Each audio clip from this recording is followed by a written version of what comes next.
እንደምናመሻችሁ ከኢትዮጵያ ቴሌቪዥን የሰዓቱን ዜና ይዘን መጥተናል። ምርጫችሁን የኢትዮጵያ ቴሌቪዥን ስላደረጋችሁ እናመሰግናለን።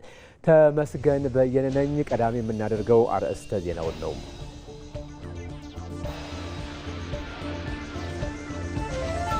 አርዕስተ ዜና ዜጎች በወንዞች ላይ የነበራቸው አስተሳሰብ ከጊዜ ወደ ጊዜ እየተቀየረ ነው። የአዲስ አበባ ወንዞች ደግሞ በዜጎች ላይ ይፈጥሩት የነበረው ስጋት ተስፋ እየሰነቀ መጥቷል።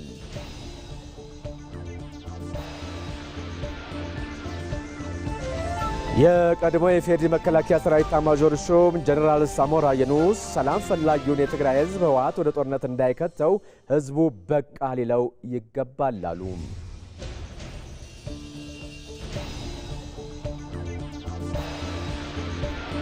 ኢትዮጵያውያን በግፍ የተነጠቁትን የባህር በር ለማስመለስ በሚደረገው ጥረት በጋራ ሊሰለፉ እንደሚገባም ተጠቆመም።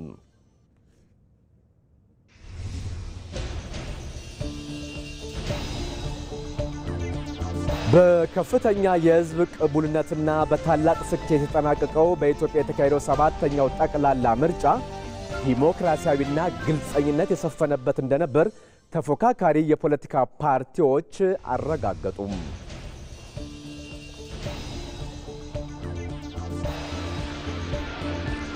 ከውጭ የዜና ምንጭ በአሜሪካና በኢራን መካከል የተካሄደ ያለውን ጦርነት ለማስቆም ፓኪስታን አሁኗም ጥረቷን እንደቀጠለች ነው።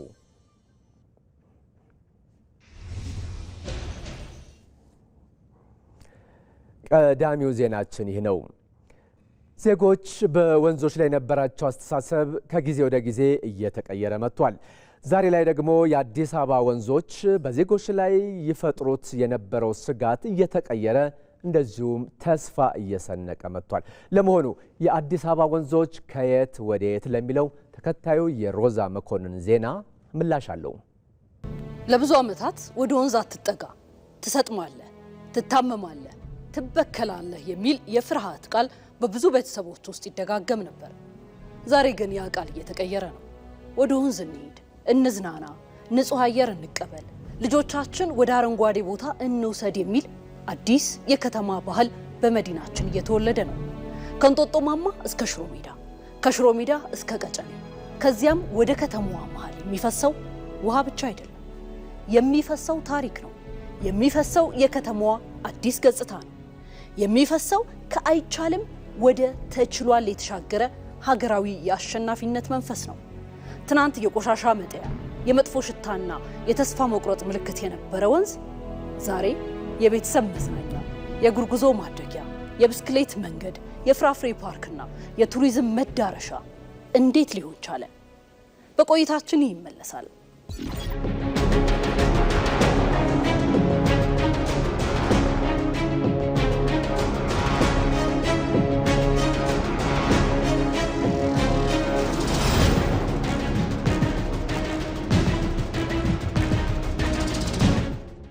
አዲስ አበባ የተመሰረተችው ከተራራና ከውሃ ጋር በተያያዘ የህይወት ውደት ውስጥ ነው። እንጦጦ ለመዲናዋ የተፈጥሮ መከተዋ ሲሆን ቀጨኔ፣ ቀበና፣ ግንፍሌ፣ ቡልቡላና ሌሎችም ወንዞች ደግሞ የከተማዋ የህይወት መስመሮች ነበሩ። በከተማዋ ምስረታ ዘመን እነዚህ ወንዞች የቆሻሻ መጣያ አልነበሩም፣ የንጽህና የመጠጥ ውሃ ምንጮች እንጂ። ከእንጦጦ ተራራ አካባቢ የሚወርዱ የውሃ መስመሮች ለቤተ መንግስት፣ ለመንግስት ተቋማትና ለከተማዋ ነዋሪዎችም አገልግሎት ይሰጡ ነበር። የቀበናና የቀጨኔ ወንዞች የአዲስ አበባ የመጀመሪያ የውሃ አቅርቦት ታሪክ ውስጥ ባለድርሻዎችም ነበሩ። ነገር ግን ከተማዋ በፍጥነት ስታድግ፣ የህዝብ ቁጥር ሲጨምርና የኢንዱስትሪ መንደር ሲፋጠን ያ የተፈጥሮ ጸጋ መልኩን ቀየረ። ወንዞች ተረሱ፣ ዳርቻዎቻቸው በህገ ወጥ ሰፈራ ተወረሩ፣ ውሃቸው በኢንዱስትሪና በቤት ጥራጊ ቆሻሻዎች ተበከለ። ጥናቶች እንደሚያሳዩት ባለፉት 3 አስርት ዓመታት ውስጥ የአዲስ አበባ የግንባታ ስፋት ከ338 በመቶ በላይ ሲጨምር የውሃ አካላት ግን በ61 በመቶ ቀንሰዋል። ይህ አሃዝ የውሃ መቀነስን ብቻ ሳይሆን ከተፈጥሮ ጋር ተጣልቶ የተሰራን የከተማ እድገት አደጋ አመላካች ነበር። ከበላይ ህንፃዎች ወደ ሰማይ ሲመጥቁ በታች ያለው የውሃ ህይወት ግን እያጣጣረ ነበር። ይህንን የቆየና አሳዛኝ ታሪክ ለመቀየር አዲስ አበባ አዲስ የልማት አቅጣጫ መያዝ ግድ ይላት ነበር። ውሃን እንደ ችግር ሳይሆን እንደ ከተማ መነቃቃት ምንጭ ማየት የሚለው የጠቅላይ ሚኒስትር አብይ አህመድ መርህ በ2011 ዓ.ም ይፋ የሆነውን የሸገርን ማስዋብ ወይም ቢዩቲፋይንግ ሸገር ፕሮጀክትን ይዞ ወደ ስራ ገባ። ዛፍ ስንተክል የተስፋ ዘር እየዘራን ነው፣ አካባቢያችንን ስንጠግን ራሳችንን እያከምን ነው ያሉት የኬንያዊቷ ዋንጋሪ ማታይ ቃል ዛሬ በአዲስ አበባ ሕያው ሆኗል። በተለይም የእንጦጦ ቀጨኔ መድኃኔዓለም የወንዝ ዳርቻ ልማት የተራራ የሸለቆ የባህል የስራ ፈጠራና የአካባቢ ጥበቃ ድምር ውጤት ሆኗል። በቁልቁለት የሚንደረደረውን የጎርፍ አደጋ ለመግታት የውጭ ቴክኖሎጂን ብቻ ሳይሆን የሀገር በቀሉን የኮንሶ ማህበረሰብ የእርከን ስራ ጥበብ ከዘመናዊ ንድፍ ጋር አዋህዶ ማቅረቡ ልማቱ የራሳችንን ማንነት ያከበረ መሆኑን ያሳያል። በተጨማሪም ለምለም የተባለው የአዲስ አበባ ተማሪዎች የንድፍ ሀሳብ አሸናፊነት የተገነባው ፕሮጀክት ወጣቱ ትውልዱ ካካታችና ደህንነቱ የተጠበቀ ህዝባዊ ቦታን ለመፍጠር ያለውን ርዕይ ያረጋገጠበት ዓለም አቀፍ ሚስጥር ነው። አረንጓዴ ልማት የውበት ጉዳይ ብቻ አይደለም፣ የኢኮኖሚ ሞተርም ነው። ከተማዋ ነዋሪን ታዲያ በምን ጠቀመ ብለን ስንጠይቅ መልሱን እንሆ። አንደኛው አዲስ የኢኮኖሚ ስርዓት መፍጠር ነው። ወንዝ ዳርቻ ሲጸዳ ሰው ይመጣል፣ ሰው ሲመጣ ንግድ ይንቀሳቀሳል። ይህም ከፍተኛ የስራ ዕድልን ይፈጥራል። በእንጦጦ ቀጨኔና በመላ ከተማዋ የወንዝ ዳር መስመር የተከፈቱ ካፌዎች፣ የቱሪስት አገልግሎቶችና የብስክሌት ሽያጭና ኪራዮች ለዜጎች አዲስ የገቢ ምንጭ ሆነዋል። ሁለተኛው የባህልና የገበያ ትስስሩ ነው።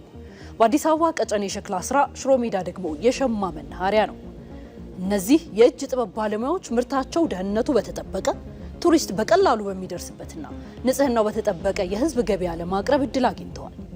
ሶስተኛው የጤና ጥቅም ደግሞ ጠቅላይ ሚኒስትሩ ነዋሪዎች እነዚህን አዳዲስ መንገዶች ለአካላዊና አእምሯዊ ጤና እንዲጠቀሙባቸው ያቀረቡት ጥሪ የዘመናዊ ከተሞችን የውጥረት ኑሮ በንጹህ አየርና በእግር ጉዞ ለማከም ያለመ ነው። አዲስ አበባ የአፍሪካ የዲፕሎማሲ እምብርት ናት። ነገር ግን የዘመናችን ዓለም አቀፉ ማህበረሰብ ከተሞችን የሚመዝነው በህንፃዎቻቸው ርዝመት ብቻ አይደለም። ከተማዋ ንጹህ ናት፣ መተንፈሻ አረንጓዴ ቦታ አላት፣ የካርበን ልቀትን ትቆጣጠራለች። እነዚህ ሁሉ መመዘኛዎች ዋነኛ ጉዳዮች ሆነዋል። የአዲስ አበባ የወንዞች ዳርቻ ልማት ኢትዮጵያ በዓለም አቀፉ የአየር ንብረት ድርድር መድረክ ላይ ያላትን ተሰሚነት ከፍ የሚያደርግ ትልቅ የዲፕሎማሲ ካርድ ነው። በሀገራችን ውሃ ሲጠራ መልክ ያሳያል የሚል ውብ አባባል አለ። ዛሬ የአዲስ አበባ ወንዞች መጥራት መልክ ብቻ ሳይሆን የከተማዋን ብሩህ ተስፋም እያሳየን ነው። ለውጡ ከድንጋይና ከመብራት ባሻገር በልጆች የደስታ ሩጫ፣ በቤተሰባዊ አብሮነት፣ ለጤናቸው ትኩረት በሰጡ ሰዎች፣ የስራ ዕድል በፈጠረላቸው ዜጎች ፈገግታ ውስጥ በጉልህ ይታያል። ትናንት ይህ አይቻልም የተባለው ዛሬ ሆኖ እያየነው ነው። ነገር ግን ትልቁ ጥያቄ አሁንም ከፊታችን አለ። ይህም የጀመርነውን ልማት እንጠብቀው ይሆን የሚለው ነው። ይህ ታላቅ በረከት ዘላቂነቱን ለማጽናት ከፍተኛ ጥንቃቄና እንክብካቤ ይሻል። ፓርክ መገንባት የአንድ ወቅት ፕሮጀክት ሊሆን ይችላል። ማቆየት ግን የየቀኑ የህይወት ዘይቤን ይጠይቃል። የቆሻሻ አወጋገድ ባህላችንን ካልቀየረ፣ መንግስት፣ የግል ዘርፉና ማህበረሰቡ በጋራ ካልቆሙ የተገነባው ሀብት መልሶ ወደ ውድመት ሊቀየር ይችላል። ጽዱ ከተማ ማለት ውብ መንገድ ብቻ አይደለም። ጤናማ ነዋሪ፣ የተጠበቀ ተፈጥሮ፣ የተነቃቃ ኢኮኖሚና ለትውልድ የሚተላለፍ ህያው ኃላፊነት ማለት ነው። እናም መግቢያዬ ላይ ያልኳችሁን ደግሜ ላስታውስ ተገደድኩ። ከእንጦጦ ማማ እስከ ሽሮ ሜዳ፣ ከሽሮ ሜዳ እስከ ቀጨኔ፣ ከዚያም ወደ ከተማዋ መሃል የሚፈሰው ውሃ ብቻ አይደለም።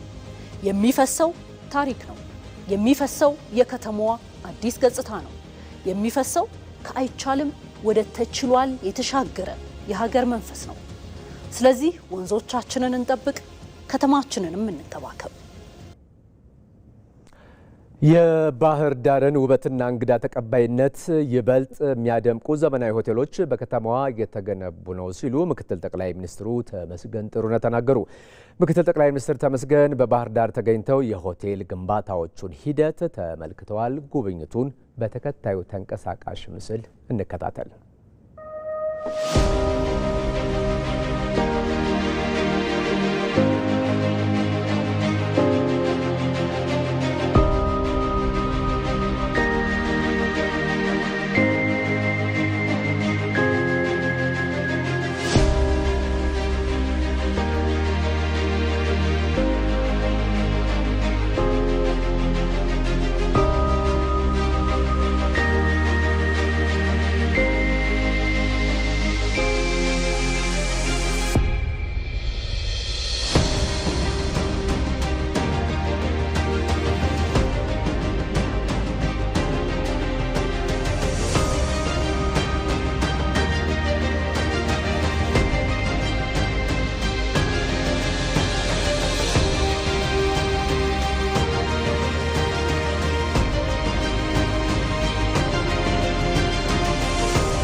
ሰላም ፈላጊውን የትግራይ ህዝብ ህወሓት ወደ ጦርነት ሊከተው የሚያደርገውን ጥረት በመረዳት በቃ ሊለው ይገባል ላሉ የቀድሞ የኢፌድሪ መከላከያ ሰራዊት ኢታማዦር ሹም ጀነራል ሳሞራ የኑስ። ከፌዴራሉ መንግስት በጀት እየወሰደ ጠላት ብሎ መፈረጁ የቡድኑን የሰላም ጸርነት ያሳያልም ብለዋል ጀነራሉ። ቶማስ አይሉ በህዝቦች መካከል ግጭትን በማቀናበር ዳግም መልሶ በሴራና በኃይል ስልጣን ለማግኘት የሚያደርገው ጥረቱም ሀገሪቱን ከዚህ ቀደም ዋጋ እንዳስከፈላት ሁሉም አሁንም ከጦርነት ጠመቀው አልወጣም። ዛሬም ከትላንት ስህተቱ የማይማረው ይህ ኃይል ከኢትዮጵያ ብሔራዊ ጥቅም ጋር በተጻራሪ ከሚቆሙ የጽንፍ ኃይሎች ጋር ጭምር በማሴር ወክለዋለሁ በማለት በስሙ ሲምልና ሲገዘት የሚውለውን የትግራይ ህዝብን ዳግም ጦርነት ለመክተት ቀን ከሌት እየሰራ ይገኛል። በተለይም የፕሪቶሪያው የሰላም ስምምነት በተፈረመበት ወቅት የትግራይ ህዝብ ደስታውን የገለጸ ቢሆንም በክልሉ ያሉት የህወሓት ቡድን ፖለቲከኞች ግን ወደ ስልጣን ሽሚያም አምርተዋል። የቀድሞ የኢፌድሪ መከላከያ ሰራዊት ኢታማዦር ሹም ጀነራል ሳሞራ የኑስ ከኢቲቪ ጋር በነበራቸው ቆይታ ቡድኑ ከፌዴራል መንግስት በጀት እየወሰደም መንግስትን ጠላት ብሎ መፈረጁም እውነተኛ የሰላም ጸር መሆኑን ያሳያልን ብለዋል። አብዚን ዘለ ጸላይለም ዝፈረጅወል በአንድ የፌዴራል መንግስት ስር ሆነ ሳለ በጀት እየወሰድክ ሁሉም ነገር እየወሰድክ ጠላት ብለ የምትፈርጀው ነገር ሊገባኝ አይችልም። ግን ለአንዳንድ ወጣት በዚህ መልኩ ጠላት እያሉ በመፈረጅ አሳብደውታል። ምናልባት አንተም እዚህ አዲስ አበባ ስለሆንክ ያለው ጠላት ሆነ ልትሆን ትችላለህ። ግን በአንድ የፌዴራል መንግስትና በአንድ ሀገር ስር ነው ያለነው። የትግራይ ህዝብ የሚመስለውን ገና አልወሰነም። በአንድ ላይ እንሰራለን ብለ ስምምነት ከተፈራረምክ በኋላ ጠላት እያሉ መፈረጅ ትክክል አይደለም። የትግራይ ህዝብን እንደ ማስያዣ መጠቀም ተወረርክ ሊያጠፉ ነው የሚል ያረጀ ትርክትን እንደ መቀስቀሻ የመጠቀም የካበተ ልምድ ያለው ቡድኑም ችግሮችን በውይይትና በሰላማዊ መንገድ ከመፍታት ይልቅ ወደ ቀውስና ጦርነት የመውሰድ አባዜውን አሁን ላይ መርዳት አስፈላጊ ነገርም ሆኗል። መፍትሄውን ሲዝ መስለን አነ ወገኔ ብሎ እኔ በበኩል የምለው ከዚህ በኋላ ትግራይ ውስጥ ማንኛውም ሁኔታ ይፈጠር በሰላም በውይይትና በሰላማዊ መንገድ ብቻ መፈታት አለበት የሚል እምነት ነው ያለኝ። ትግራይ ውስጥ ያሉ ሊቃውንት መሪዎች ይሁኑ ጄኔራሎች ይህን ሊያስቡ ይገባል። በጠመንጃና በወጣቶች ህይወት መፎከር ሊያቆም ይገባል። በሰላማዊ መንገድ ለመወያየት ሊዘጋጁ ይገባል። በሰላማዊ መንገድ ብቻ መፈታት አለበት የሚል አቋም ነው ያለኝ። ሌሎች ደግሞ የለም በኃይል ነው መመታት ያለባቸው የሚል አቋም ሊኖራቸው ይችላል። ጊዜ ረዝሟል የሚል ይኖራል። እዚህ ወደ አዲስ አበባ ብዙ ሰው ተፈናቅሎ መጥቷል። እረዳለሁ። ግን ጉዳዩ ከትግራይ ህዝብ ጥቅም አንጻር እንጂ በቂምና ጥላቻ ማየት የለብንም። እንዴት ቢፈታ ነው የሚሻለው በሚል ረጋ ብሎ ማየት ጥሩ ነው። ሞት ይብቃን። የትግራይ ህዝብ ጦርነት እንደማይፈልግ በተደጋጋሚ መግለጹን የፕሪቶሪያው ስምምነት እንደተፈረመ ደስታውን መግለጹን ልብ ይለዋል። ነገር ግን የህወሓት የፖለቲካ ኃይሎች የተገኘውን ሰላም ከማጽናት ይልቅ ወደ ስልጣን ሽሚያ ነበር ያመሩት። ይህም ከህዝቡ ጥያቄ ይልቅ የሚያሳስባቸው የራሳቸውን የስልጣን ጥማት ማርካት ላይ መሯሯጣቸው መታዘብ ብቻም ትግራይ አሁን ላይ ያለችበት ሁኔታ ቁልጭ ብሎ ይታየዋል። ህዝብ ትግራይ ውጊያ እንደለን ይልዩ የትግራይ ህዝብ ውጊያ አንፈልግም ብለዋል። የታወቀ ነው። የፕሪቶሪያ ስምምነት እንደተፈረመ ደስታውን ገልጿል። ደስታውን ከመግለጽ በተጨማሪ የተገኘው አንጻራዊ ሰላም እንዳይጠፋብን ሲልም ለሁሉም ወገን አደራ ብሏል። ጊዜ አስተዳደሩ ሲቋቋምም የተገኘው አንጻራዊ ሰላም አደራ ጠብቁት ብሏል። ትግራይ ውስጥ ያሉ ፖለቲከኞች ግን ይህንን ከማድረግ ይልቅ ወደ ስልጣን ሽሚያ ነው የተሯሯጡት። ይህ ስልጣን ሽሚያ ዛሬም ድረስ ያለ ችግር ነው። ስልጣንን እንደ ርስት የመጠቀም ፍላጎት ያለው ኃይሉም ከኢትዮጵያ ብሔራዊ ጥቅም ጋር በተጻራሪ ከሚቆሙ ኃይሎች ጋር በመቆም ጭምር እየቆመረ ነው። ይህ ደግሞ ከፕሪቶሪያው ስምምነት በፊት ተበታትኖ ሊያመልጥ ሲጣጣር እንዳልነበር ዛሬ ላይ ተገልብጦ ህዝብን ለዳግም ሰቆቃ ሊዳርገው እየተጓዘበት ያለውን እኩይ መንገድ በመረዳት የትግራይ ህዝብ በቃ ሊሉ አስፈልጓል። ነተም ናይ ቀደም አምሊስና ለና ዝብሉ ኸአ ስልጣን ርስት አይደለም። የአሁኖቹ ግን ስልጣን ርስት ነው ያደረጉት። የተስተጓጎለው መንግስታችን ይመለስልን፣ ስልጣናችን ይመለስልን እያሉ ነበር መፈክር ሲያወጡ የነበሩት። የፕሪቶሪያ ስምምነት ከመፈረሙ በፊት ጠፍቶ ተበታትኖና ሊያመልጥ ሲያስብ የነበረ መንግስት ነው እኮ። ስለዚህ በተለይ ህዝቡ ይብቃ ማለት መጀመር አለበት እላለሁ። በቡድኑ ስር የተሰባሰቡ ፖለቲከኞች ዋነኛ ዓላማቸው ስልጣን ብቻ መሆኑና ይህንንም ስልጣን የሚፈልጉት ከተጠያቂነት ለማምለጥ እንደሆነ የገለጹት ጀነራሉም የፌዴራል መንግስት ጉዳዩን በትዕግስትና በሰላማዊ መንገድ እየታዘበ ያለበትን ሁኔታም አድንቋል።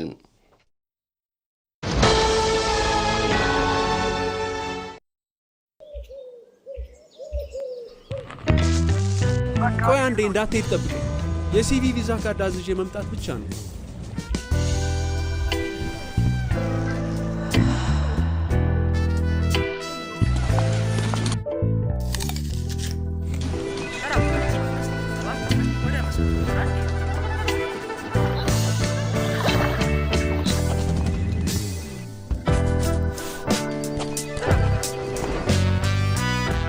ባንኮ በመዳፉ በያዙት ስልኮ ቤቶ ድረስ ከተፍ ይላል። ሰላም ጤና ይስጥልኝ። በማንኛውም ሰዓት በተመቸው ቀን ባሉበት ሆነው የኢትዮጵያ ንግድ ባንክን ቪዛ ካርዶን በስልኮ ማዘዝ ይችላሉ። የሲቢ ሞባይል ባንኪንግ መተግበሪያውን ይክፈቱ። ባንኪንግ የሚለውን ይክፈቱ። ቪዛ ካርድ ሰርቪስ የሚለውን ይምረጡ።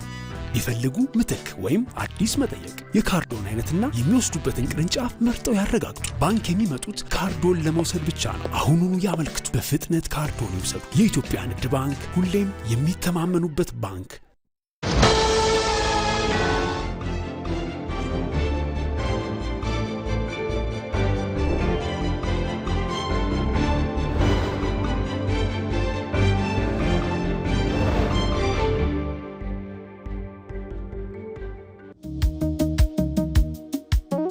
ሰው በቃ በራሱ ፍላጎት የፈለገውን ደስ ያለውን ሰው ሄዶ መምረጥ ላይ በጣም ያስደስቱናል። ዲሞክራሲ ሲባል በአባባል የነበረው ነገር አሁን ወርዶ መሌት ላይ ወርዶ እንደኔ ያሉ እናቶችህና አባቶችህ ጋር ደርሶ ወንድሞች እህቶችህ ጋር ደርሶ ስንመርጥ ነው የቆየነው።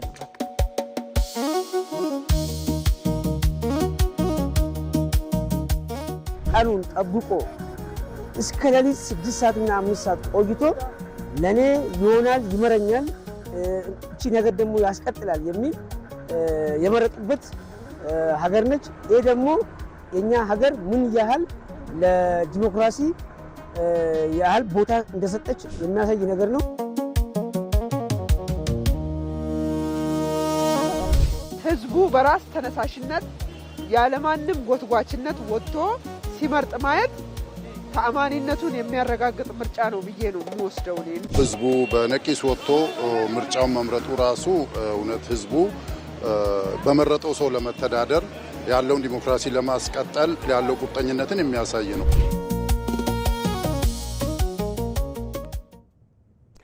በኢትዮጵያ የተካሄደው 7ኛው ጠቅላላ ምርጫ በከፍተኛ የህዝብ ቅቡልነትና በታላቅ ስኬት የተጠናቀቀ ነው። የምርጫውን ዲሞክራሲያዊነትና ግልጽነት ተፎካካሪ የፖለቲካ ፓርቲዎች በምስክርነታቸው ያረጋገጡት ሲሆን ይህ ለጠንካራ ሀገረ መንግስት ግንባታና እንደዚሁም ደግሞ ለሀገራዊ እድገት አዲስ እድል ያመጣ ስለመሆኑም ነው የተመላከተው። ባየሙላት ዝርዝር አለው። የኢትዮጵያ የዲሞክራሲ ጉዞ አዲስ ከፍታ ላይ ደርሷል። በስኬት ያጠናቀቀችው 7ኛው ጠቅላላ ምርጫ የድምፅ መስጠት ሂደት የኢትዮጵያውያንን ለሀገር ሉዓላዊነትና ለዲሞክራሲ ስርዓት ያላቸውን ቁርጠኝነት በተግባር ያስመሰከረ ሆኗል። ሚሊዮኖች በነፃነትና በኩራት ወደ ምርጫ ጣቢያዎች በመሄድ የሰጡት ድምፅ ለሂደቱ ህዝባዊ ቅቡልነትንና ለዲሞክራሲ እድገት አዲስ ታሪክን አላብሶታል። ይህም በምርጫው በተፎካከሩ የፖለቲካ ፓርቲዎች ምስክርነት የተሰጠው ነው። ተቻችለን መንግስት እናቆማለን፣ መንግስት ሆነን ሀገር እንጠብቃለን ብሎ ያለው ህዝብ ነው። ስለዚህ ህዝብ አሸንፏል። በህዝቡ በኩል እንደምታውቁት እንዳትመርጥ ተብሏል፣ ብትመርጥ ወዮልህ ተብሏል። ብዙ ፈተናዎችን አልፏል። ህዝቡ ምረጥ ስላልከው ብቻ አይመርጥም፣ አትምረጥም ስላልከው ከመምረጥ አላቆመም አያቆመምም። እኛ ሰላማዊ ትግልን መርጠን እንታገላለን ብለን በህዝቡ ፊት እንደመቅረባችንና ሰላማዊ ትግሉ መቀጠል አለበት ብለን አምነን ኖ በምርጫው መሳተፍ አለብን ብለን ከጀመርንበት ጊዜ ጀምሮ ህዝቡ ለሰላም ያለውን ጥረት አላጓደለም። እኛን በማገዙ በኩል አላጓደለብንም። ያቅሙን ሁሉ አድርጓል። የህዝቡን ትግስት፣ የህዝቡን ፍላጎት፣ የህዝቡን ትብብር፣ የህዝቡን ዕውቀትና ጉልበት ተጠቅመን ነውና በእውነት የኢትዮጵያ ህዝብ መከበር ያለበት መመስገን ያለበት ህዝብ ነው። ከፓርቲዎች አሸናፊና ተሸናፊ ትርክት ወደ ሀገር አሸናፊነት የተሻገረው 7ኛው ጠቅላላ ምርጫ ለኢትዮጵያ የፖለቲካ ባህል አዲስ ገጽ ሆኗል። በፓርቲዎች መካከል የሰለጠነና ለሀገር የሚያስብ የፖለቲካ ስነ ምህዳር እንዲያብብ ትልቅ መሰረትም ጥሏል። ይህም በምርጫው ለተወዳደሩ ሀገራዊና ክልላዊ ፓርቲዎች ሁሉ እኩልና ሰላማዊ የትግል ሜዳ የተከፈተበት፣ ግልጽነትና ነጻነት የሰፈነበት ምርጫ በመካሄዱ ነው። ከመጀመሪያ ጀምሮ ለምሳሌ ሚዲያ ክርክር ላይ ፍትሃዊ እና መድረኩ ደግሞ የሁሉም ለኛም ለተፈካካሪ ፓርቲም ለገዢም ፓርቲም እኩል የሆነ ሰዓት እኩል ተጠቃሚ በመሆን የሚዲያ ሽፋን አግኝተናል። ይሄ ራሱ የዲሞክራሲ ስርዓት ግንባታ ወደፊት የሚያደርጉ ሁኔታዎቹ አንዱ ነው። ይሄ ደግሞ ከዚህ በፊት ያልታወቀ እና ያልተጀመረ ነገር በመሆኑ በዚህ ላይ ደስታችን ከፍተኛ ደስታ ነው የተሰማን። ቀደም ካለው ምርጫዎቹ የበለጠ ይህን ምርጫ ህዝቡ እንደተሳተፈና ታማኝ ዲሞክራሲ ፍትሃዊ በመሆን የተጠናቀቀ መሆኑን ከኛ በኩል እንገልጻለን።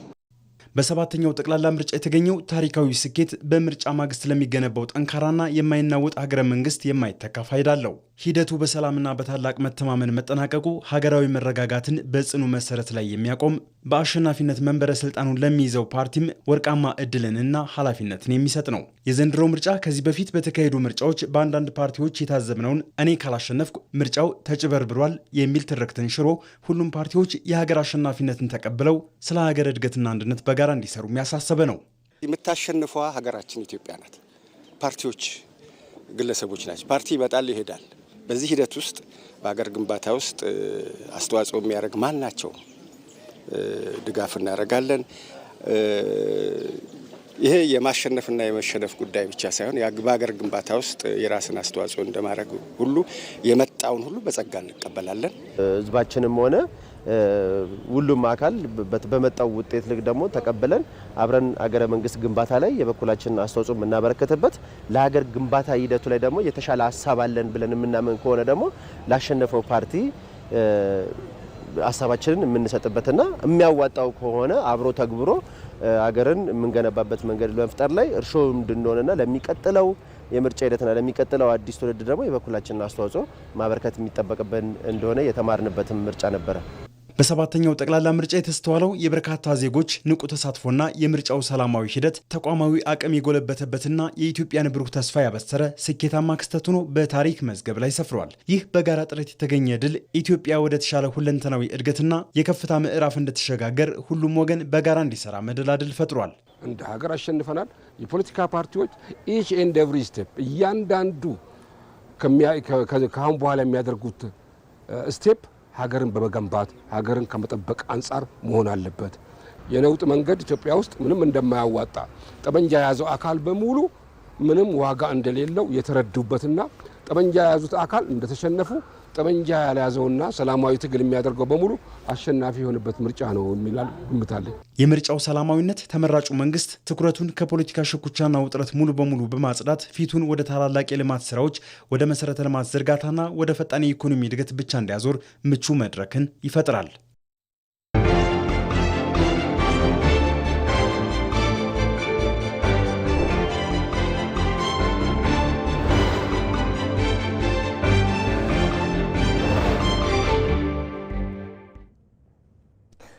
መርጣቸውን ስለምትከታተሉን እያመሰገንን ወደ ቀጣዩ ዜና እናልፋለን። የግብርና ትራንስፎርሜሽን ኢንስቲትዩት በገጠር ቀበሌዎች ማዕከላት በማቋቋም የአርሶ አደሩን ችግር እያቃለለ ይገኛል። በዲጂታል ማዕከላቱ ገበያ ማፈላለግና መሸጥም ተችሏል። ቴክኖሎጂውም ግብርናን ከዕለት ጉርስ ወደ ትልቅ የቢዝነስ ዘርፍ ለመቀየር ዋነኛ መሳሪያም ሆኗል። ኤዶም አማረ ዲጂታል አሰራር ለሀገር ኢኮኖሚ የጀርባ አጥንት በሆነው በግብርናው ዘርፍ ውስጥ መተግበሩ ለአርሶ አደሩ እጅግ በርካታ ጥቅሞችን ያስገኛል። በባህላዊ መንገድ የሚሰራውን ግብርና ወደ ላቀ ደረጃ በማሸጋገር የአርሶ አደሩን ሕይወትና ምርታማነት እየቀየረም ነው። በአዳማ ወረዳ የቆቦ ሉጦ ቀበሌ ገበሬ ማህበር አርሶ አደሮች በግብርና ትራንስፎርሜሽን ኢንስቲትዩት ድጋፍ የተገነባውን የስልጠና ማዕከል በመጠቀም የዲጂታሉን አሰራር በተግባር እያዋሉት ስለመሆኑ ይናገራሉ። አይደለም ብትፈልጊ እዚህ ጋር ውስጥ ገፍተሽ ምን መጠቀም እንዳለብሽ ማኖችም ማለት ነው ዋጋን ራሱ ይቀንሳል። በራሱ በገበሬ ውስጥ ያለውን አቀናባብረሽ መጠቀም እንድትችል ያደርጋል ማለት ነው። ሌላ ስለ እርሻ ውስጥ የሆነ ሰብል ላይ በሽታ ቢገባ የበሽታውን አይነት እዚህ ውስጥ ገፍተሽ ታገኛለሽ። ትልም ቢሆን የትሉን አይነት ማለት ነው። ከዛ ይሄ ጥቅም አለው ማለት ነው። በዲጂታል አይነት ስለመጣልን ይሄ ያስተምረን እዚህ ላይ ያለና እሱን ያየን የበሽታ አይነቶቹን የምንዘራ እህሎቹን ውስጥ ትሎቹ የተገኙትን ሁሉ ያሳየንና የበሽታዎቹን አይነቶቹን መልስ እናገኛለን። የግብርና ትራንስፎርሜሽን ኢንስቲትዩት አርሶ አደሩን በቴክኖሎጂ ተጠቃሚ ለማድረግ በትኩረት እየሰራ ነው። ተቋሙ አርሶ አደሩ ወደ ቴክኖሎጂው እስከሚመጣ ከመጠበቅ ይልቅ ቴክኖሎጂውን ወደ አርሶ አደሩ በመውሰድ የስልጠና ማዕከላትንና ዲጂታል ኪዮስኮችን በተለያዩ አካባቢዎች አቋቁሟል። በዚህ ማዕከል አንደኛ የዲጂታል ኤክስቴንሽን አገልግሎቶች አሉ። ይህም ማለት የዲጂታል ኤክስቴንሽን ሰርቪስ የኤክስቴንሽን ፓኬጁ ማለት ነው። በዲጂታል መልኩ እዚህ ማግኘት ይችላሉ። ሁለተኛ የገበያ መረጃ ኢንፎርሜሽንም ማግኘት ይችላሉ። የዚህ ዘመናዊ አሰራር ትልቁ ስኬት አርሶ አደሩ ባለበት ሆኖ የግብርና መረጃዎችን ማግኘት መቻሉ ብሎም ዕለታዊ የግብይት ሁኔታዎችን ወደ ከተማ መሄድ ሳይጠበቅበት በኪዮስኮቹ አማካኝነት ማግኘት መቻሉ ነው። የገበያ ትስስር ፈጥሯል። ድሮ እኛ ገባን ስንጠይቅ ወይ እህል ይዘን ሄደን መጋዘን ላይ ቆመን ነው፣ በራሳቸው በፈለጉ ዋጋ ነው ማለት ነው የሚገዙት። አሁን ያ አስቀርቷል። ለምሳሌ እዚህ ሆነን ደውለንም መጠየቅ እንችላለን። አዳማ በምን እንደዋለ በዚህ በዲጂታሉ ውስጥ ገብተን ማግኘት እንችላለን። በትራንስፖርት ሄደን የምናመጣው ትራንስፖርት ቀንሶ በቤታችን ሆነን ተደዋውለን ማገናኘት ከንግድም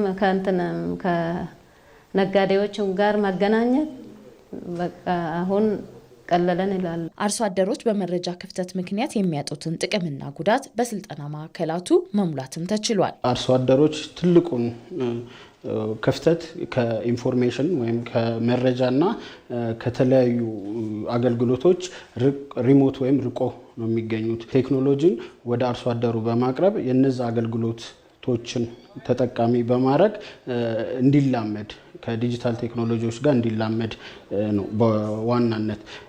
በመቀጠል ደግሞ የግብርና ዲጂታይዜሽን ወይም የዲጂታል ግብርና አገልግሎቶችን በቀላሉ እንዲያገኙ የዲጂታል አሰራር ለአርሶ አደሩ የእውቀት፣ የጊዜ፣ የገንዘብና የጉልበት ቆጣቢ መሆኑ በተግባር እየታየ ነው። ይህ ቴክኖሎጂ ግብርናን ከዕለት ጉርስ ፍጆታ ባለፈ ወደ ትልቅ የቢዝነስ ዘርፍ ለመቀየር ዋነኛው መሳሪያ እየሆነ መጥቷል።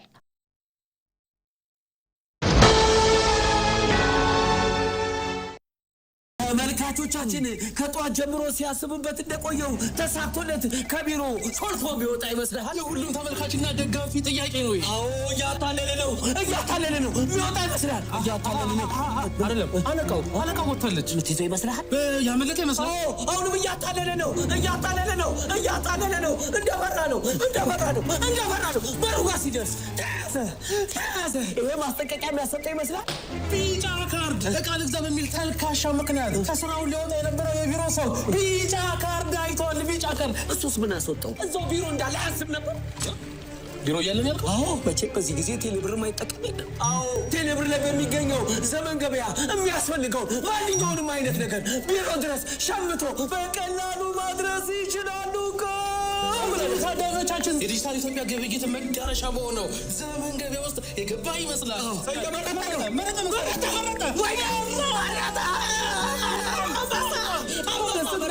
ይሄንን ቀሚስ ባይገዛ ኖሮ አልቆለት ነበር። የቅድሙ ማስጠንቀቂያ ትምህርት የሆነ ይመስለኛል። ደረሰ። ተመልካቾቻችን ቀሚሱ ቢሮ ደረሰ። ከተባለ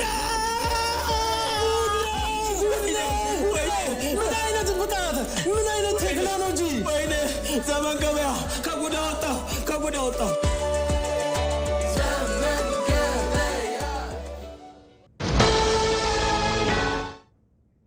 በመሶብ አንድ ማዕከል ለዜጎች የሚሰጠው አገልግሎት ከቅልጥፍናና ጥራቱ ባሻገር ዘርፈ ብዙ ፋይዳ ያለውን ዓላማ አንግቦ እየተገበረ ይገኛል። አገልግሎቱ ዜጎች ላይ የሚደርሰውን እንግልትና የመብት ጥሰት በማስቀረት ሕዝብን ከመንግስት ጋር ይበልጥ ማቀራረብም ችሏል። የወላይታ ሶዶ የመሶብ አንድ ማዕከል አገልግሎት መስጠት ከጀመረ አጭር ጊዜ ቢሆነውም የደንበኛን ፍላጎት ማዕከል አድርጎ ቀልጣፋ አገልግሎት በመስጠት ላይ ነው የሚገኘው። ተመስገን ተስፋዬ በአገልግሎት ዘርፍ ቅልጥፍና፣ ተደራሽነትና ግልጸኝነት ወሳኝ በሆነበት በዚህ ጊዜ የለውጥ መንገድ ሆኖ ብቅ ባለው መሶብ አንድ ማዕከል አማካኝነት ለዜጎች በቁጥር በርከት ያለ አገልግሎት እየተሰጠ ይገኛል። በደቡብ ኢትዮጵያ ክልል የወላይታ ሶዶ ከተማ አገልግሎት መስጫ ማዕከል በይፋ ከተከፈተ አጭር ጊዜ ቢሆነውም በርካታ ተገልጋዮችን በየዕለቱ ማስተናገዱን ቀጥሏል። አገልግሎቱ ከዚህ ቀደም በመደበኛ ዘርፍ ከነበረው ጋር ሲነጻጸር ጊዜ፣ ጉልበትና ሀብት የቆጠበ መሆኑን የሚናገሩት ተገልጋዮች በደቂቃዎች ልዩነት ተስተናግደን በመመለሳችን ደስተኞች ነን ይላሉ። ልክ እንደመጣሁት ጥሩ አገልግሎት ነው የተቀበልኩት። ከበራፍ ጀምሮ እስከ አስተናጋጆች ድረስ በቃ ጥሩ ነው ያስተናገደው። በፊት የተለያየ ቦታ እየሄድ ነበረ። ያውን መሶብ አንድ ሲሆን ሁሉንም አገልግሎት እዚህ በማግኘቴ በጣም ደስ ብሎኛል። በማዕከሉ የተጀመረው አገልግሎት ተጠናክሮ ሊቀጥል እንደሚገባ የሚናገሩት ተገልጋዮች ተደራሽነቱን ይበልጥ ማስፋፋት እንደሚያስፈልግ አስምረውበታል። ተገልጋዮችም ሰብአዊ ክብራቸው ተጠብቆ አገልግሎት የሚሰጥበት የተሻለ ማዕከል መሆኑን በመገንዘብ ሊገለገሉበት ይገባል ብለዋል። በጣም በሚያስደስት ሁኔታ ከ5 ደቂቃ ባጠረ ጊዜ ውስጥ አስተናግደውኛል። ስለዚህ ከልብ አመሰግናለሁ። ሌሎችም በሌላ ቦታ ከመቸገር ይልቅ ወደዚህ ማዕከል በመምጣት እንደኔ ፈጣንና አስደሳች አገልግሎት እንዲያገኙ ጋብዛለሁ። ጥሩ አስተናጋጆች አሉ፣ ጥሩ ይሰራሉ። ምንም ያለ ወረፋ ነው ሰው መጥተው የሚገለገለው። በቃ ስታንድ ባይ ሆኖ ነው የሚጠብቁት። ስለዚህ ሰው መጥተው እዚህ መገልገል አለበት ብዬ ነው ማሳስበው። ከፈጣን አገልግሎትና ተደራሽነት ባሻገር የመሶብ አንድ ማዕከል ዓላማ ዘርፈ ብዙ መሆኑን የሚናገሩት የማዕከሉ ዋና ዳይሬክተር አገልግሎቱ በአጭር ጊዜ ውስጥ ብልሹ አሰራሮችን አስቀርቶ በሕዝብና በመንግስት መካከል ያለውን ልዩነት ያጠበበ ሆኖ መገኘቱን ያስረዳሉ። ከውጪ ከማስቀረት ጊዜ ከመቆጠብ በአገልግሎት አሰጣጥ ወቅት በሌሎች መደበኛ የአገልግሎት መስጫ ተቋማት ውስጥ ያሉ እንግልቶችን፣ የመደበኛ አሰራሮችን፣ ግልጸኝነት የጎደላቸውን ነገሮች ሁሉ በማሻሻል ተወዳጅ ማዕከል ሆኖ ወደ ህዝቡ ይበልጥ ቀረብ እያለ እየታወቀና አገልግሎት እየሰጠ ነው የሚገኘው። ለዚህም እስካሁን ድረስ ከ2000 በላይ አገልግሎቶች ሰጥቷል። ህዝብን ከመንግስት ጋር የሚያቀራርብ መንግስት የህዝብን በአገልግሎት ዘርፍ ያሉ ችግሮች ለዘመናት ይቆዩ ምናልባትም በ117 ዓመት ያክል የሲቪል ሰርቪስ ስርዓት ሀገራችን ላይ ከተቋቋመ ጀምሮ ስር ሰደው የቆዩ በመንግስት አገልግሎት አሰጣጥ ያሉ ችግሮችን ከስራቸው የሚያርም ፕሮጀክት ነው። በዚህ ልክ ዙሪያ መንግስት ጠቀሜታ ያለው ነው። በደቡብ ኢትዮጵያ ክልል የወላይታ ሶዶ አገልግሎት ማዕከል ለማህበረሰቡ በይፋ ተከፍቶ አገልግሎት ሲሰጥ ቀዳሚው ሲሆን የአርባ ምንጭና የዲላ ከተማ ማዕከሎችን በአጭር ጊዜ ውስጥ በማጠናቀቅ ወደ አገልግሎት ለማስገባት እየተሰራ መሆኑም ተመላክቷል። ኢትዮጵያውያን ለብሔራዊ ጥቅሞቻቸው መከበር ሲሉ ከአድዋ እስከ ታላቁ ህዳሴ ግድብ የላብና የደም መስዋዕትነትን ከፍለዋል። በዚህም ጠንካራና ሉዓላዊነቱ የተከበረ ሀገርና ህዝብን ለትውልድ አስረክበዋል። ዛሬ ላይ ደግሞ ኢትዮጵያውያን በግፍ የተነጠቁትን የባህር በር ለማስመለስ በሚደረገው ጥረት ለጋራ መስዋዕትነት መዘጋጀት ይጠበቅባቸዋል። ዝርዝሩን ተስፋዬ ጫኔ ይዟል። ዛሬ ላይ በባህር በር አልባነት ምክንያት ብሔራዊ ጥቅሟና ብሔራዊ ደህንነቱ አደጋ ውስጥ የገባውና ከሁሉ በላይ ደግሞ የውጭና ገቢ ንግዷ በሌሎች በጎ ፈቃድና ችሮታ ላይ የተመሰረተባት ኢትዮጵያ በአንድ ወቅት የባህር በር ባለቤትና ግዙፍ የባህር ኃይል ኮሌጅ የነበራት ሀገር እንደነበረች ታሪካዊ ዶሴዎች ሕያው ምስክር ናቸው። ኢትዮጵያ በተለያዩ ከዜላ የሚባለው አካባቢ የሶማሊያ አካባቢ ከነበሩት በርበራን ጨምሮ ከዛ በኋላ ደግሞ ወደ አሰብና ምጽዋ አካባቢ የባህር በርን ኢንጆይ ያደረገች በደንብ እየተጠቀመች የነበረች ሀገር ናት። ያ ብቻ አይደለም። ሌላው ቀርቶ አሁን ላይ ተቃዋሚ ሆነው የተነሱት እነ ግብጽና መሰሎች ሀገሮች የዛኔ ሀገር ሆነው ባልቆሙበት ሰዓት ኢትዮጵያ በ1950ዎች ውስጥ የባህር ኃይል ኮሌጅ አስመራ ላይ ከፍታ ከእንግሊዝ ጋር ከሌሎች ትላላቅ ሀገሮች ጋራ ልምድ የምትለዋወጥበት እርከንና ደረጃ ላይ የነበረች ሀገር ናት። ስለዚህ ይሄ የተሰበረው ለምንድን ነው? ይሄ የተሰበረው ይሄንን ሁኔታችንን ያጣ ነው መቼ ነው ብለን ስናይ በአካባቢው የነበሩ የአረብ ሀገራት በተለይ ደግሞ ግብጽ የነበረውን ከኢትዮጵያ የነበረውን የሶሻሊዝም አካሄድ ጠልተው አውሮፓዎቹና ምዕራባውያን በሚያደርጉት ጫና እሱን ተጠቅማ ግብጽና መሰሎቹ ኢትዮጵያን ፈርዘር ሄደው ይህንን የሶሻሊዝም ስርዓት መገርሰስ ብቻ ሳይሆን ከዛ አልፈው የምዕራባውያንን ጥቅም አልፈው የራሳቸውን ጥቅም ያስከበሩበት ያ ማለት ነው ኢትዮጵያን ከባህር በር ያገዱበት እንደገና አንድ የራሷን አካል የሆነን ኤርትራን የገነጠሉበት እና ተገንጣዮችን አግዘው ደግፈው እኛን ያለ ባህር ያስቀሩበት ትልቅ ታሪክ አለ። ኢትዮጵያ ታዲያ አሁን ላይ ያ ዘመናዊ ሽሬ ገናና ታሪኳ ከውጭ አርፈው በማይተኙ ታሪካዊ ጠላቶቿ በተሸረበ ሴራና ተንኮል እንዲሁም ከውስጥ በበቀሉ ወጭ ሰባሪዎች አስተባባሪነት ኢትዮጵያ የባህር በር አልባ ሆና 3 አስርት ዓመታት በላይ ተቆጠሩ። በመሆኑም ኢትዮጵያውያን ከመቼውም ጊዜ በላይ ይህንን የገነገነ ፍርደ ገምድልነት ውሳኔ ለመቀልበስ በጋራ መንቀሳቀስ ይጠበቅባቸዋል። ይሄን የተማረ ይሄን የሚያውቅ ይህንን ለማጥናት በጣም ሁሉ ነገር ፊት ለፊቱ ያለ ማህበረሰብ ይህንን ለማስመለስ በሚደረግ ጉዳይ ውስጥ አለመሳተፍ ሀገርን መውደድ፣ ሀገርን ማፍቀር፣ ሀገርን አፍቃሪ ነኝ የሚለው ባዶ ነው የሚያደርገው ማለት። እርግጥ ነው ኢትዮጵያውያን ለብሔራዊ ጥቅሞቻቸው መከበር ሲሉ በጋራ ዋጋን የመክፈል የቆየ ጠንካራና በየትኛው ሚዛን ቢለካ ከቶም ቢሆን የማያሳፍር የቆየ ገናና ታሪክ አላቸው። በዚህም የጋራ ትብብራቸውና ለብሔራዊ ጥቅሞቻቸው መከበር የከፈሉት የመስዋዕትነት ከፍታ አድዋ ተራሮች ላይ አሸብርቆ የቀለም ልዩነትና ዘረኝነትን ድል ሲነሳ እንዲሁም ሂደቱ ቀጥሎም ይህ ያልበገር ባይነት መንፈስ ጎልብቶ በታላቁ የህዳሴ ግድብ ግንባታና በሌሎችም በጉሎ የሚታዩ ደማቅ ዘመን ተሻጋሪ የመስዋዕትነት ገድሎች ተደጋግሞ ታይቷል። የባህሩን ጥቅም ጥያቄ ውስጥ የሚከት ሰው ካለ በምን ሊለየው ይችላል? ልክ በህዳሴው ግድብ ላይ ያለብንን ተግዳሮት ነው አሁን በባህሩ ላይ እየደገመው ያለው ማን? ግብጽ ብቻው። ለምሳሌ የሶማሌን፣ የኤርትራን፣ የጅቡቲን አካባቢ ነው እኛ እንጠቀም እያለ የጠየቅነው አይደል? ግን ማን ነው አሁን ላይ ሚዲያውን በጣም ተቆጣጥሮት ይሄ ነገር እንዳይሆን የሚጥረው? ግብጽ ነው። ሌላው ቀርቶ ባለቤቶቹ እንኳን እያለ ይሄ የምጣዱ እያለ የእንቅቡ ተንጣጣ እንደሚሉት አይነት በጣም ልክ አልፋ እየሄደች ያለችው ግብጽ ናት። ለምን ይመስለናል? የኢትዮጵያ መበልጸግ፣ የኢትዮጵያ ማደግ፣ የኢትዮጵያ ከፍ ማለት እና በተለይም በኢኮኖሚ ትልቅ መሆን የውሃ ሪሶርሷን በደንብ እንድትጠቀም ያደርጋታል ብለው ስለሚያምኑ፣ ስለዚህ እያንዳንዷ እኛ የምንጠጣት ውሃ የነሱ ድርሻ የሚመስላቸው የሆኑ በጣም በምቀኝነት ላይ የተቀኘ የሆነ ፖለቲካን የሚያራምዱ አካሎች ነው እኛን ለማነቅ እየሄዱ ያሉት። ስለዚህ ያንን በጋራ ታግለን ልክ በህዳሴው ግድብ ላይ ያደረግነውን ድል መድገም አለብን ብዬ ነው። በመሆኑም ይህ ለብሔራዊ ጥቅሞች መከበር ሲባል በትውልድ ቅብብሎች የተፈጸመው ዘመናዊ ሽሬ የጋራ ትብብር መንፈስ ለባህር በር ስኬትም የሚደገብበት ወሳኝ የታሪክ አምድ ላይ እንገኛለን። ትክክለኛ መንገዱን በብሔራዊ ጥቅሞቻችን ላይ ማንደራደር ሆነን በጋራ መሰባሰብን ከሚያስተምሩን ነገሮች ከዚህ በፊት የተጠቀምንባቸው ነገሮች ናቸው። አንደኛና የመጀመሪያው የአፄ ዮሐንስ አራተኛው የናይልን ውሃ እንቆጣጠራለን ብሎ የመጣውን የግብጽ ጠላት በተለያየ ሌሎች ምዕራባውያን ታግዞ ሲመጣ የኛ ከዳንክላ አካባቢ፣ ከአፋር አካባቢ፣ ከጥግ ሌሎች የኢትዮጵያ ክልሎች ሁሉ ጭምር ተሰባስቦ በሀሳብ፣ በሃይማኖት፣ በሌላ ምክንያቶች በሱልጣኔት ምናምን ወይም የተለያዩ ንግስናዎች ፈጥሮ የሚዋጋ የነበረው ማህበረሰብ ነው አይ ይሄ መጣብን የባሰ ነው ብሎ ተሰባስቦ የኛን ችግር የኛን ጉዳይ በውስጥ በሌላ ጊዜ እንፈተዋለን በይደር አስቀምጦ ሄዶ የተዋጋው። እንደዚህ አይነት ምሳሌዎች አሉ። አሁን ሊጋባው በየነ የሚባል ሰው በዛ ጊዜ የነበሩት ንጉስ አስረውት ነበር ወይም እሳቸውን አፈንግጦ ወጥቶ ሽፍታ ሆኖ ነበር ይባላል። ግን ጠላት መጣ ሲባል ግን ተመልሶ መጥቶ ይህን ጠላት ብቻ አብሬህ ለመጣል ፍቀድልኝ አለ ይላል። እና ይህን የመሰለ ታሪኮች አሉ የአባቶቻችን የአያቶቻችን ታሪክ። በዛም እየኮራን እኮ ነው አይደል? እኛ የአድዋ ልጆች ምናምን አለን።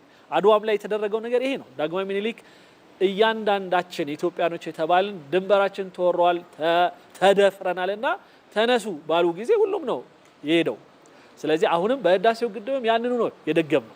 ሀገር የትውልድ ቅብብሎች የግንባታ ድምር ውጤት ናት። የትላንት ኢትዮጵያውያን በደምና አጥንታቸው ኢትዮጵያ የተሰኘችውን የነጻነትና ያልበገር ባይነት ተምሳሌቷን ሀገር አቆይቷል። በመሆኑም ይህ የትላንት ኢትዮጵያውያን ሀገራቸውን በደምና በላብ ጠብታቸው ከነሙሉ ክብሯና ሉዓላዊነቷ ከፍታዋን ጠብቀው ለዛሬ ያሸጋገሯት በሚገባ የሰሯትን ሀገር እያንዳንዱ ኢትዮጵያዊም እነሱ በተጓዙበት ጎዳና ተጉዞ ነገን የመስራትና ነገን የመገንባት ታላቅ ሀገራዊና የሞራል ኃላፊነትና አደራ አለበት።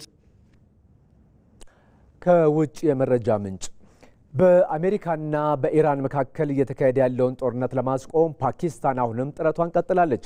ይሁን እንጂ ዘላቂ ሰላም እንዳይፈጠር የሚደረጉ ጥቃቶች እንቅፋት እየሆኑ ይገኛሉ። ያም ሆኖ የፓኪስታን ሀገር ውስጥ ጉዳይ ሚኒስትር በጉዳዩ ላይ ለመምከር ቴሄራን ኢራን ገብተዋል። አባዲ ወይናይ ተከታትሎታል።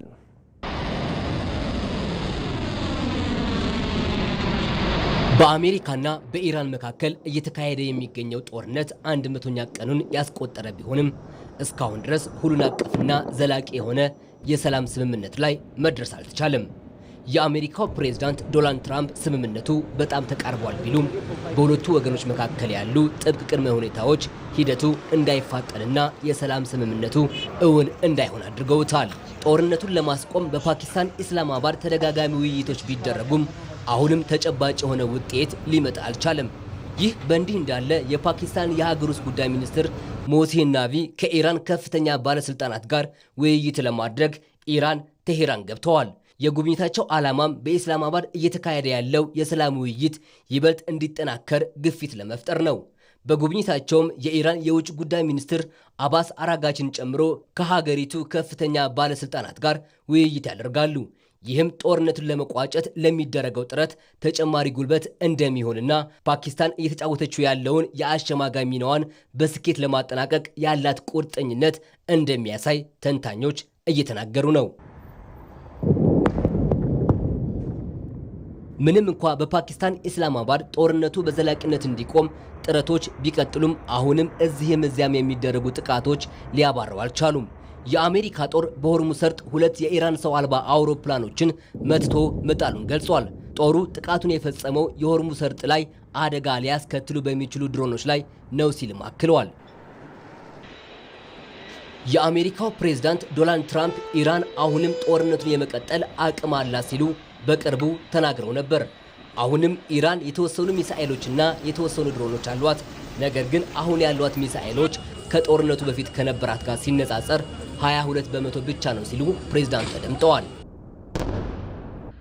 አሜሪካ በፍጥነት ይጠናቀቃል ያለችው ጦርነት 100 ቀናትን ያስቆጠረ ሲሆን በዓለም ምጣኔ ሀብት ላይ ከባድ ተጽዕኖ ማሳደሩን አሁንም ቀጥሏል። የዓለም አቀፉ የኢነርጂ ኤጀንሲ እንዳስታወቀው በጦርነቱ ምክንያት 146 ሀገራት ከፍተኛ የነዳጅ ዋጋ ጭማሪ አድርገዋል። ይህም በዓለም የነዳጅ አቅርቦት ላይ ከፍተኛ መስተጓጎል መፍጠሩና በሆርሙዝ ወሽመጥ የሚያልፉ ነዳጅ ጫኝ መርከቦች ቁጥር በእጅጉ ማሽቆልቆልን አስታውቋል። ከጦርነቱ በፊት ከ100 በላይ መርከቦች ይተላለፉበት የነበረው የሆርሙዝ ሰርጥ አሁን ላይ በቀን የሚያስተናግደው የመርከብ ቁጥር ወደ 7 ወርዷል። ይህም በዓለም የነዳጅ አቅርቦት ላይ ከፍተኛ እጥረት እንዲፈጠር ምክንያት ሆኗል። መረጃዎች እንደሚጠቁሙት ጦርነቱ ከተቀሰቀሰበት ጊዜ አንስቶ 7000 የሚደርሱ ሰዎች ሕይወታቸውን አጥተዋል። ታዲያ ይህን ጦርነት በዘላቂነት ለማስቆምና እያደረሰ ያለውን ተጽዕኖ ለመከላከል ሀገራቱ ወደ ሰላም አማራጭ መምጣትና የሚያስቀምጧቸውን ቅድመ ሁኔታዎች ማለዘብ እንደሚገባቸው እየተጠቆመ ነው። ዘገባው የአልጀዚራና የቲአርቲ ወርልድ ነው። ምርጫችሁ ስለሆነ እናመሰግናለን። ከኢትዮጵያ ቴሌቪዥን የምሽቱን ዜና በዚሁ አጠናቀቅን። ተመስገን በየነ ነኝ። ሰላም።